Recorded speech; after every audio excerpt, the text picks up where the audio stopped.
Olá pessoal, tudo bem? Essa é a parte 4 da nossa aula de manejo sanitário dos equinos e nós vamos falar agora sobre controle parasitário. Reduzir, né, a carga parasitária aí dos animais e do ambiente, né, para evitar as parasitoses e as consequências, né, causadas por esses e ectoparasitas, como está nessa imagem aí, né? Como que os parasitas vão interferir com a saúde aí do seu animal, né? Dos equídeos, de uma maneira geral. Primeira coisa, né? Danos na pele e nos pelos, né? Além dos parasitas competir com o animal por nutrientes da dieta, parasitas internos e parasitas externos, provocando, né, danos teciduais aí no trato gastrointestinal, por exemplo, prejudicando a digestão, a absorção, predispondo a outros problemas como cólicas, úlceras, né, cólicas, por exemplo, por intussuscepção intestinal, aumento da motilidade, né? E aí é como se a gente estivesse tirando uma luva assim, o intestino vai e entra dentro do intestino, como se a gente estivesse tirando a luva assim do dedo, ó, e ela voltasse. Então, isso que é uma intussuscepção. Ou ainda, né, a oclusão vascular, a oclusão dos vasos sanguíneos ali da parede da, da parede da alça intestinal e também do mesentério, né, provocada por migração de larvas de vermes. Então, isso tudo aí, né, predispõe o animal também a quadros de cólica, às vezes cólica obstrutiva, por número de parasitas excessivo ali no intestino do animal, né? E todos esses fatores aí vão prejudicar o desempenho do animal no trabalho, na reprodução, no crescimento, a vida de uma maneira geral aí do equino, né? Pode ser comprometida se a gente tiver com problemas de endo e ectoparasitas aí no rebanho. Além disso, né, a gente pode ver igual nessa imagem aí, vocês imaginem essa situação, parece um potro, né, dessa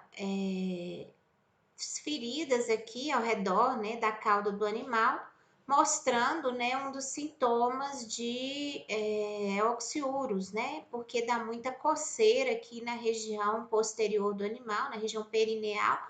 Os verminhos vão lá e vão colocando os ovinhos assim perto, né, da região ali anal e perineal, e aí o que que acontece? Esses ovos provocam intensa alergia e o animal começa a procurar obstáculos, cercas, esse tipo de coisa para poder se coçar. Então, vocês vejam essa área aqui, né, em que os pelos, né, essa área bem da esquerda e abaixo aqui da figura, em que os pelos, né, até já foram perdidos de tanto o animal, né, se roçar aí contra obstáculos para se coçar. Uma das estratégias que a gente usa, né, é a vermifugação, utilizar, né, antihelmínticos aí de largo espectro. Vejam a carinha de nojo desse animalzinho aí, né, dos verminhos que estão saindo dele, né, utilizar antihelmínticos de amplo espectro. A apresentação são géis ou pastas em bisnagas, poucos estão ainda no mercado como pós, né, esses pós a gente tem que misturar no alimento e ofertar individualmente ao animal. E a dosagem, né, tem que ser feita de acordo com o peso corporal. Isso é importantíssimo, né, pessoal, porque subdoses e superdoses poderão provocar, né, pressão de seleção e resistência nas populações de eumintos. E aí acaba que muitas fazendas não têm balança, né, para pesar os equinos, muitas áreas, né, às vezes não tem balança para pesar os animais. E o que que acontece? Vai no olhômetro, né? Ah, não, esse aqui eu acho que tem 300 quilos, aquele outro eu acho que tem 500 quilos. E se a pessoa for bem treinada, esse acho dela é bem seguro. Às vezes as pessoas erram assim por 10 quilos, a hora que a gente põe na balança, né, por 20 quilos. Mas, né, se a pessoa não for treinada, vai ser aquele todo cavalo tem 500 quilos. E, gente, um cavalo de 500 quilos, né, tem que ser um senhor cavalo para ter 500 quilos. Então, a gente pode estar correndo risco, né, de dar superdosagem aí de medicação para esse animal. E eu vou mostrar para vocês na prática uma maneira simples que a gente tem, né, que é medir a circunferência torácica do animal e estimar o peso. E isso funciona muito bem em animais em crescimento, né? Funcionou muito bem essa estimativa por circunferência torácica em potros jovens. E menos, né? Não funcionou tão bem assim, é um peso bem mais aproximado em animais adultos. Então, eu vou passar na prática para vocês como vocês podem fazer uma maneira simples, né? Com uma fita de circunferência torácica. Se não tiver a fita, a gente vai no ajuste técnico e compra 2 fitas métricas e mede a circunferência e depois olha na tabelinha do livro, que eu também vou passar para que vocês saibam, né, o peso estimado daquele animal a partir da circunferência torácica, do que é melhor do que nada, né, se a gente não tem uma balança para pesar aquele animal. E essa balança também tem que estar ajustada, né, gente? Então, a vermifugação nos potros, nós iniciamos aos 60 dias, né? E as doses vão ser repetidas a cada 2 a 3 meses, vai depender muito, né, de como que esse potro nasceu, se tem muitos ou poucos potros na propriedade, né? Os adultos repete-se a cada 60 ou 90 dias. A literatura cita para gente que a gente tem que fazer mudança de base. Alguns autores, né, citam para a gente fazer mudança de base a cada 3 ou 4 aplicações para evitar resistência. Eu sou da opinião que se está funcionando aquela base dentro da fazenda, a gente não mexe por enquanto até aparecer resistência. Por quê, né? Igual nessa imagem aí que a gente está colocando, né? Todos os que tá ali no inglês, né? No cinzinho ali, todos os vermífugos estão sob risco de desenvolver resistência nos parasitas, porque lá no amarelo nós temos assim, ó, a resistência parasitária está aumentando, fato, né? Já tem diagnóstico no Brasil, resistência e tal. E aí nós precisamos fazer o quê? Um plano de salvaguardar as moléculas. Então, se eu vou rodando moléculas demais, vai chegar um ponto em que vai estar resistente a todas as moléculas que nós temos. E outro problema também que eu vejo aí, já falando também como professora de farmacologia, porque às vezes o proprietário ouve isso, né, mudança de base, e às vezes ele muda só o nome do produto e a associação, porque às vezes é um produto A com um B, aí depois ele compra o B com o C, então vira uma confusão danada, porque existem vários produtos aí no mercado e que, né, associações diversas também que podem existir. Nas éguas gestantes, né, utilizar vermífugos 30 dias antes do parto previsto.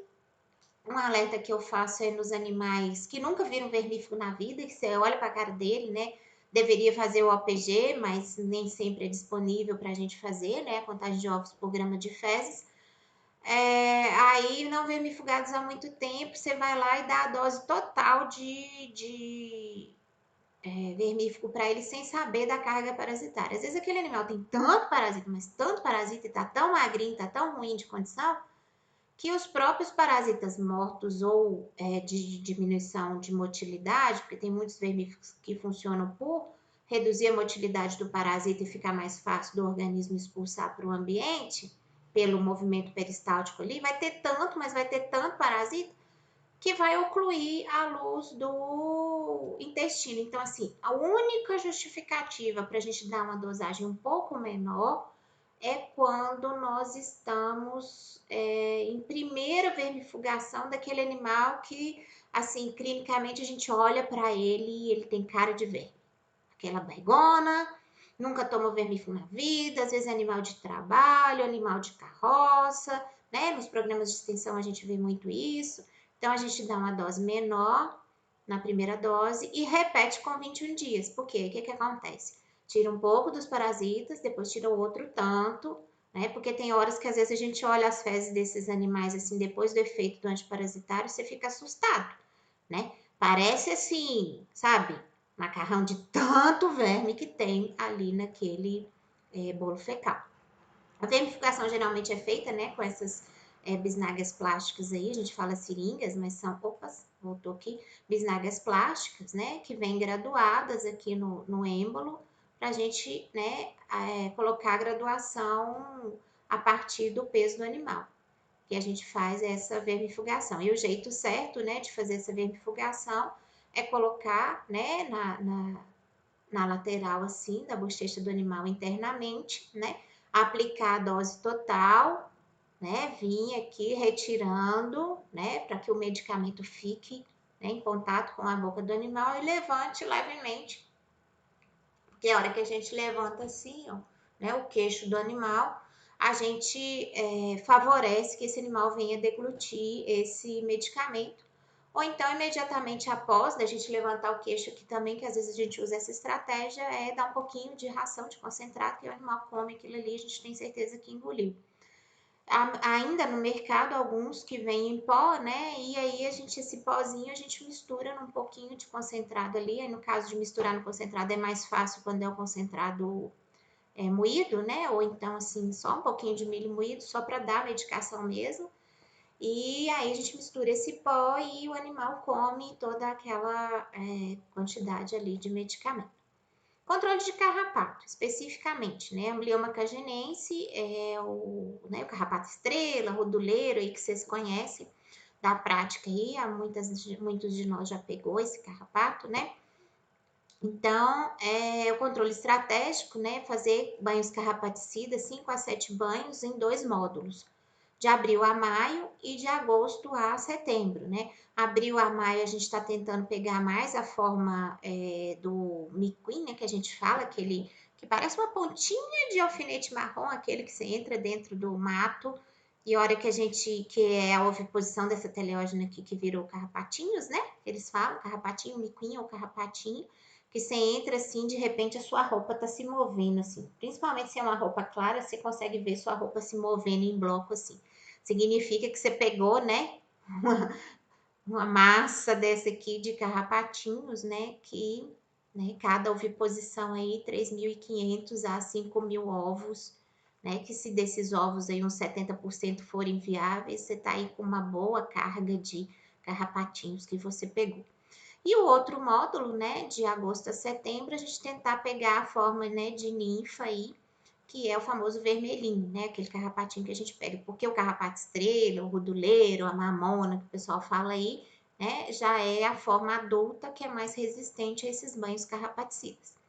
No restante do ano, né, a remoção manual das partenógenas, quando principalmente igual os meus lá são poucos animais, é mais fácil, né? São animais mansos, então é mais fácil da gente retirar nos próprios procedimentos, igual vou mostrar para vocês na prática aqui, né?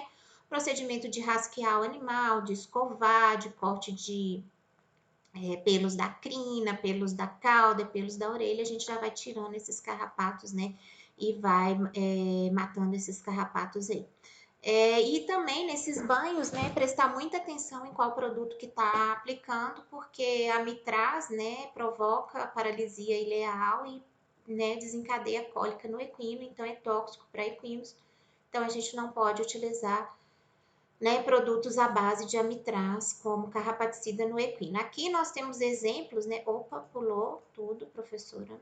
Exemplos, né, de banhos que não devem ser realizados dessa forma, porque aqui nós estamos vendo, né, a matriz, o potrinho lá do lado dela, sem qualquer contenção desse, né, desse potro, separação aí da mãe. Tipo assim, você separa, mas deixa ela em contato visual para ela não ficar muito nervosa, né? E aí, essa égua contida aqui somente por cabresto, né? A única coisa que está mais ou menos adequada aqui é o piso não ser de cimento. Porque a gente já viu casos na prática aí também de o animal ser banhado em cimento, e aí vocês já viram a hora que chega a pessoa com esse pulverizador nas costas, quem conhece sabe, essa manivela que faz um barulhão, né? E juntamente com o barulho do spray, aquilo pro equino ele não estando acostumado com aquilo, é um gatilho para luta ou fuga. E aí o animal estacou no cabresto, era um potro jovem, bateu a cabeça para trás, né, no cimento, traumatismo craniano e morte desse animal. Outro problema aqui, né, é a falta de equipamento de proteção individual do aplicador aqui, né? Nós precisamos orientar muito essas pessoas no campo, né, que mexem, trabalham com produtos praguicidas, né, que não só para banhos em equinos e outras espécies, herbicidas, né, que aí é outra matéria que a gente vai ofertar no semestre que vem, que é toxicologia e plantas tóxicas, que é para, né, comprar o equipamento, ensinar a usar e cobrar o uso, porque, né, são produtos tóxicos que a gente está trabalhando aí, às vezes organofosforados, né, piretróides, que vão ter efeito sim. Nessa imagem aqui, algumas pessoas até tentaram, né, utilizar uma máscara, mas, né, tá aplicando o produto aí sem luvas e tal, a menos, né, que seja um produto, porque existem alguns fitoterápicos repelentes aí no mercado para mosquitos, né, à base de óleo de ninho, óleo de andiroba, aí não precisa da utilização do equipamento para praguicidas, mas se for praguicidas, né, organofosforado, piretróide, outros que a gente usa aí, tem que usar sim o equipamento de proteção individual. Nesse caso aí, inclusive, né, dessa imagem, vocês vejam que derramou aqui no chão, né, então vocês já avaliam, né, o impacto negativo ambiental do uso desses produtos aí, que sim, sem dúvida a gente precisa usar na criação de equinos, mas precisamos usar com critério, com cuidado, armazenar da forma adequada, porque às vezes a gente chega em áreas e isso aqui tá lá na casa do tratador, debaixo da pia, com acesso de criança, então assim, tem hora que as coisas não acontecem, né, por misericórdia divina, porque senão, né, se uma criança pega isso, coloca na boca, pode se intoxicar, um problema bem sério aí. Então, a gente precisa utilizar, mas utilizar com critério, né? Esse banho aí a pessoa já tá mais paramentada, né, com luva, a máscara para pesticidas, não parece ser um animal que está desacostumado do processo, porque assim, ele está atento aí ao ambiente, mas ele está, né, com aparência aí de que está tranquilo, vocês vejam que está no momento do esguicho ali, o animal está, né, tranquilo, já parece um animal adulto que já foi acostumado com isso aí. O importante é ir acostumando o animal aos poucos, né, com esse procedimento aí do banho, para ele entender que isso não é uma ameaça à vida dele, e sim o contrário, né, uma proteção aí. Aqui nós temos, né, o outro carrapato importante dos equinos, a Nocentor nitens, né, que é o carrapato da orelha do cavalo. É também muito frequente no divertículo nasal, os equinos têm um fundo de saco cego na narina, né? Que a narina é muito flexível e maleável, então eles abrem, né? Para abrir a abertura dessa narina, tem um fundo de saco aqui perto da cartilagem em cima. Eu vou ver se eu consigo filmar isso para vocês também, que é importante.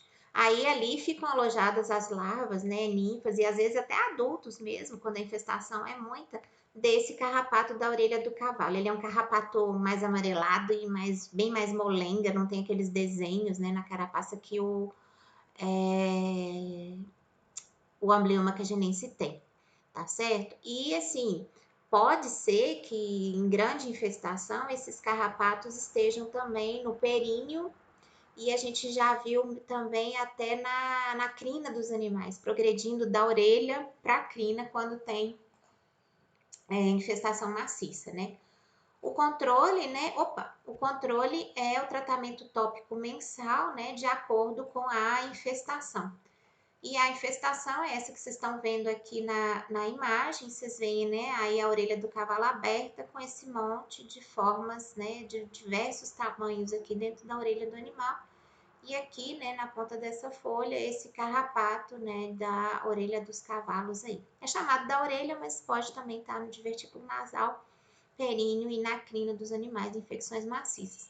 Se essa infecção continuar grande, tudo pode predispor, né, a problemas de miíase, porque os carrapatos vão provocando lesão ali, aí a mosca vem, coloca a larva vira, coloca o ovo vira larva, e aí vai dar um problema sério na orelha daquele animal, uma otite ali externa, que pode chegar na frente lá com um problema sério que a gente vê, que é o famoso cavalo troncho, né, que a orelha tá toda fibrosada assim, significa que aquele animal teve um machucado sério naquela orelha, que pode ter sido causado por aí esse tipo de infestação maciça de carrapato, depois veio uma míase e aí não foi cuidada, né? E aí todo esse contexto aí de perda, né, da morfologia da orelha por animal que ficou troncho, né? E pasme, isso acontece em animais, até mesmo animais registrados, né? Muitas pessoas às vezes têm esses animais e os rebanhos são grandes, os animais ficam em áreas grandes, e aí quando vê o animal já, que eles falam, entortou a orelha ou então ficou troncho. Bernes. Bernes, assim, até o momento eu nunca vi uma infestação de bernes em equinos. Se vocês tiverem fotos, por favor, me mandem, porque eu ficarei feliz em citar vocês como fonte nas aulas, porque eu nunca vi um cavalo com berne. Mas a literatura fala que existe, que é importante, né? Essas larvas de Dermatobia hominis, que podem sim acometer equinos e precisam, né, ser tratadas, o tratamento mais, né, local ali de cada um deles. Dos parasitas internos, né, nós temos os pequenos estrongilídeos, passando agora, né, para os parasitas internos, Ciatostomum, Triodontophorus, os nomes são difíceis,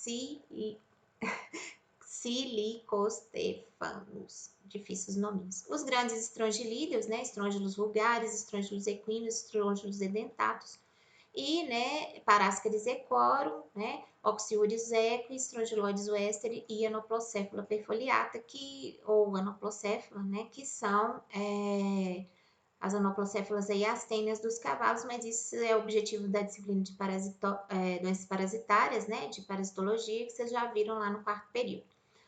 Os grandes estrôngilos ficam mais, né, estrongilídeos ficam mais lá no seco e no colo, né, que as larvas, né, L3 na mucosa intestinal, L4 migra para a submucosa, as outras larvas, né, migram para a artéria mesentérica cranial e retornam para a parede intestinal, formando nódulos em volta das larvas, né, com ruptura e liberação dos parasitas na luz do intestino. E aí é o desenho que se forma, né, de verdadeiras mesmas úlceras, né, rupturas aí na parede do intestino grosso dos animais, né? E essas L3, né, de estrôngilos equinos aí, ó, na parede, né, do seco, vão formar nódulos nas subcamadas nas camadas da submucosa, subserose, e vão provocar, né, essas hemorragias, né, nódulos hemorrágicos aí desses principais parasitas equínicos.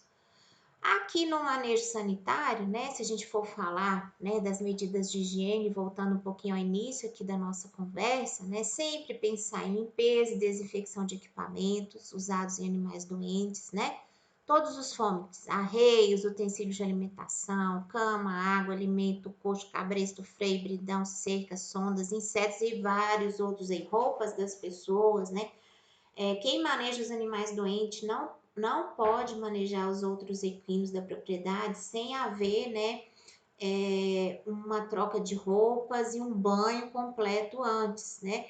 Isso é muito feito, né, esse procedimento aí de limpeza, e é uma coisa que, sabe, dá uma invejinha de outras culturas, culturas animais, tipo suinocultura, né? No meu ponto de vista, toda pessoa para entrar no aras tinha que tomar um banho, igual tem que tomar o banho para entrar na área de suínos. Porque você pode estar levando contaminação para aqueles animais ali, né? E entre animais também. Então, os manejos gerais aí para animais, né, recém-adquiridos, antes de misturar com o plantel, a quarentena, exame de anemia infecciosa equina, 2 exames com intervalo de 30 dias no mínimo, exame de mormo, né, jamais introduzir animal sem fazer esses 2 exames pelo menos, vermifugação, se não sabe o histórico, tem que fazer uma e outra com 21 dias depois, vacinação, né, para as principais doenças ali prevalentes na região ou nos rebanhos da região, e verificar outra coisa que assim não faz parte tanto da sanidade, mas que pode gerar problema sanitário lá para frente, né? Os aspectos comportamentais. Isso por quê? Se houver uma briga, um machucado sério, aquele machucado pode ter infecção secundária por parasita. Aí o que acontece? Vai cair na aula de manejo sanitário, né? Então, míase, né? Larva de míase. Então, assim, sempre pensar na adaptação ao grupo, se for o caso, né? Porque às vezes você compra animais que já são um bandozinho ali, você vai manter aqueles animais naquele lote ali do plantel.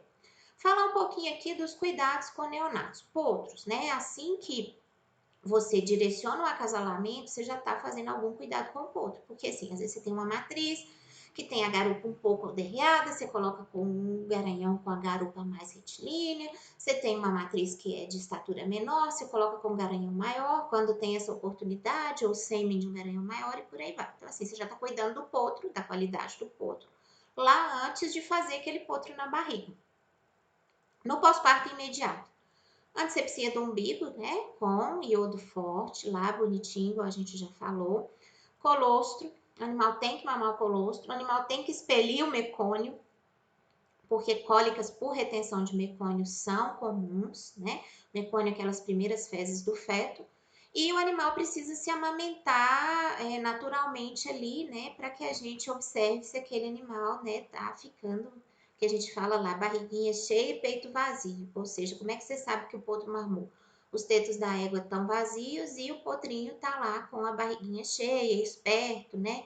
Aqui o procedimento de antisepsia do umbigo aí, sendo realizado nesse potro, né? É importante deixá-lo em contato com a mãe em contato visual com esse potro, né? Para que as pessoas possam chegar e a gente fazer isso com o mínimo de estresse para o potro, mas que ele já vá se acostumando, né? Tendo que a gente fala esse imprinting aí com o ser humano, né? Já vá se acostumando, olha, ser humano não é ameaça para mim, ser humano não é ameaça para mim, né? Pelo menos esses seres humanos que estão lidando aqui comigo nesse momento.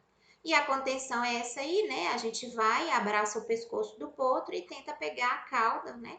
Para que a gente fique, né, com o corpo em contato ali com a espádua desse potro e tente, né, conter esse potro aí, né, dele fugir pela frente e também de nos acertar com o posterior ali. Bom, aqui outro cuidado importante, né, nas propriedades, a gente tentar fazer um banco de colostro, né, recolher o colostro, principalmente de éguas, né, de que são matrizes há mais tempos, éguas mais velhas, porque a gente sabe que o colostro de primíparas e secundíparas pode ser um pouco mais pobre em imunoglobulinas do que, porque elas ainda estão crescendo, né, do que o potro de éguas que já tem quarta ordem, quinta ordem de aparição. Então, né, preparado, colocado, a gente coloca em mamadeira comum mesmo, tá, gente? Mamadeira de ser humano, porque os tetos da égua se assemelham muito àqueles bicos mais flexíveis e são mamadeiras diferentes das mamadeiras que a gente usa para outros herbívoros, como é o caso daqueles tetos bem duros, né, simulados, tetos artificiais bem duros que a gente usa para bovino. Então é diferente. A gente geralmente usa essa mamadeira aqui do ser humano mesmo, né, que tem um volume, se não me engano, são 300 e poucos ml que a gente guarda, né? E aí, se tiver problema com colostragem, vai ter esse banco de colostro sempre identificado, né? Vocês estão vendo aqui na primeira mamadeira, sempre identificado a data da coleta e qual é a matriz que vai se congelar. E pode ser, né, que isso fique congelado por muito tempo, até para a próxima, se for bem cuidado, né, até para a próxima cria desse mesmo animal. Sempre pensar, né, que a época de nascimentos é uma época crítica dentro da propriedade, da criação de equídeos de uma maneira geral, para não dizer que eu não falei, né, dos jumentos e jumentas, tem um aqui em cima bonitinho, e dos híbridos, burros e mulas, tudo se aplica às diferentes espécies e os híbridos também, tá, gente? Sempre o pré e pós-parto imediato inspira cuidados, aquele período ali peri-parto. Né? A gente sabe que de 280 dias em diante, 310 dias a gestação até 365 dias. 20 a 40 dias antes e depois, né, 280, 270 dias ali, a gente já começa a observar os sinais naquela matriz, se vai parir ou não, né? E vai parir mesmo quando? Quando a gente percebe, né, uma gotinha de colostro ali que começou a protundir assim no tetinho delas. Aí vai parir mesmo. Aí a gente chega nas que são mais mansinhas e puxa assim, sai bastante colostro. A gente já sabe que assim, às vezes a gente faz isso à tarde, quando é de manhã o potrinho já tá lá todo bonitinho pra gente poder, né, acompanhar, porque elas têm esse hábito, né, da evolução aí dos animais parirem mais ao amanhecer, assim, naquela hora ali que tá amanhecendo. Tá? O potro, né, depois que, né, essa mãe é colocada no piquete maternidade 40 a 20 dias antes de parir, do parto previsto, precisa ficar em pé até 2 horas, ou o burrinho ou a mulinha. Uma coisa muito importante, tá, gente? Perguntei isso na primeira prova, né? Categoria animal. Nasce potro ou potrinha, potrinho, potrinha. Continua potro, né? Até completar a maturidade sexual, né?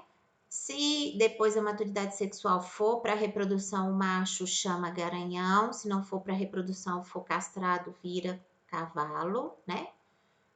Porque o cavalo é castrado, o garanhão é inteiro. É igual boi e touro, né? Touro é o reprodutor e boi é o castrado. E para fêmea, né? Potra ou potranca, tem muito essa das mais, né? Indo para a idade adulta, o pessoal às vezes fala muito potranca, mas potra também tá certo. Se ela vira uma matriz coberta, né, e pare, é égua. Se não, né, ela fica potra ali no rebanho, tá certo, gente? E eu nunca ouvi falar de castração de fêmea em equino. Eu imagino que é só quando tiver algum problema, por exemplo, de cisto ovariano persistente, alguma coisa assim, ou de câncer ovariano, alguma coisa assim, né? Que aí já às vezes justifica você tirar o ovário que tá doente e deixar só o outro. Mas em machos, né, muito comum, inclusive para asininos e muares, os que a gente não vai aproveitar para reprodução, os asininos, é recomendado castrar, e os muares também burro, né, castrar, porque senão vira uma libido impossível da gente conter ali na propriedade. Então, o potrinho tem que ficar em pé até 2 horas, né, com sucção e mamar o colosso nas primeiras 6 horas de vida, mas quanto antes ele mamar, melhor. Sempre programar os nascimentos, porque nós temos, né, ali no início da primavera, uma época muito de transição, né, uma época arriscada. A gente fala assim, partos do período de transição, entre transição de inverno e primavera. Por quê? Se começar, né, a emprenhou muito tarde ali na estação de monta, vai nascer muito tarde no outro ano.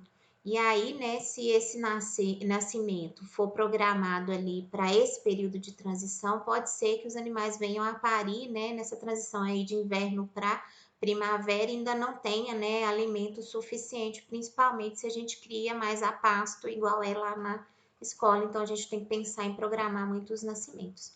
Programar também, né, para aproveitar a cobertura do cio do potro, somente em partos normais, que não houveram problemas de distocia, que a égua não tem endometrite, que a égua não tinha, nem o potro tenha tido qualquer tipo de problema.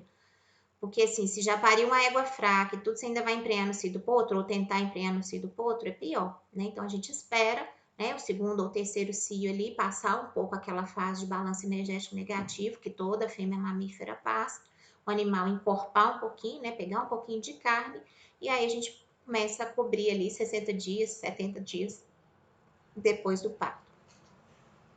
E também pensar que na estação de nascimento vai estar acontecendo tudo que tem que acontecer no Aras. Então, assim, se a pessoa bate ração, ela vai ter que bater ração, ela vai ter que administrar volumoso, vai ter que limpar, vai ter que, né? Então, pensar às vezes se até justifica nessa época do ano contratar um temporário para os serviços mais de rotina, mais comuns do Aras e deixar, sabe, aquele funcionário que você tem, que tem habilidade para cuidar dos potros, para acompanhar nascimento, para saber se o potro mamou, mais destinado para essa função, porque, né, como a gente falou na aula de reprodução, é o futuro do plantel. Em muitas propriedades já se prepara a compra de plasma hiperimune, né, com as imunoglobulinas ali disponíveis, para aplicar esse concentrado de anticorpos nas primeiras 12 horas de vida, né, nos potros, para garantir mesmo a resposta imune desses potros, né, a imunidade passiva, não resposta imune, imunidade passiva para esses potros ali nas primeiras horas de vida, né? E contra as principais doenças presentes naquele plantel. E existem empresas, né? Isso pode diminuir a taxa de pneumonia e diarreia. E existem empresas especializadas, né? Igual de onde eu tirei essa foto aqui, né? Que são especializadas em fornecer esse plasma hiperimune aí para ser aplicado em potros. Com relação a transporte de animais, que são outras questões importantes aí também de sanidade envolvidas nos concursos, né? Para exposição, leilão e esporte. Tem que ter atestado de vacinação contra influenza ou laudo emitido para o veterinário responsável técnico falando que não teve doença clínica no rebanho de origem nos 30 dias que antecederam a emissão da guia de trânsito animal.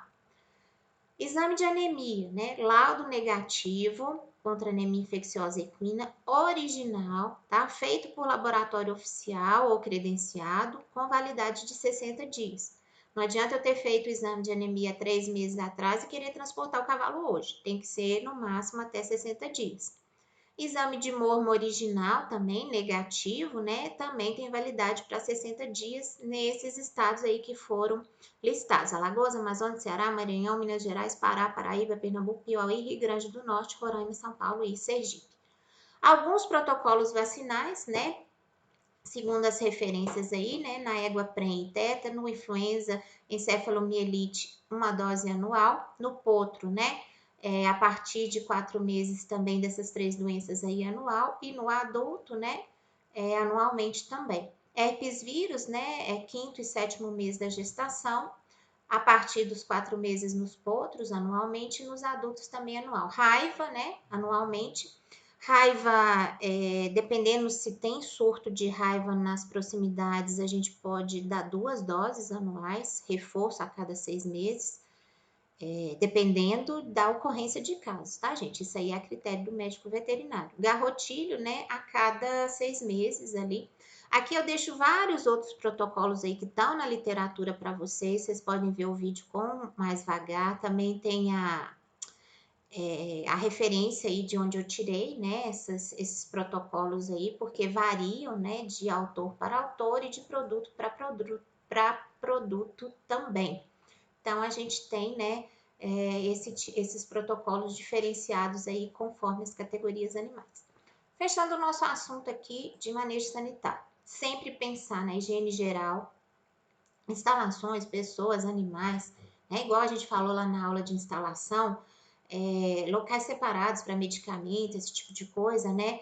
Pensar em transparência, né? As doenças vão existir e vão acometer os animais em algum momento da vida deles.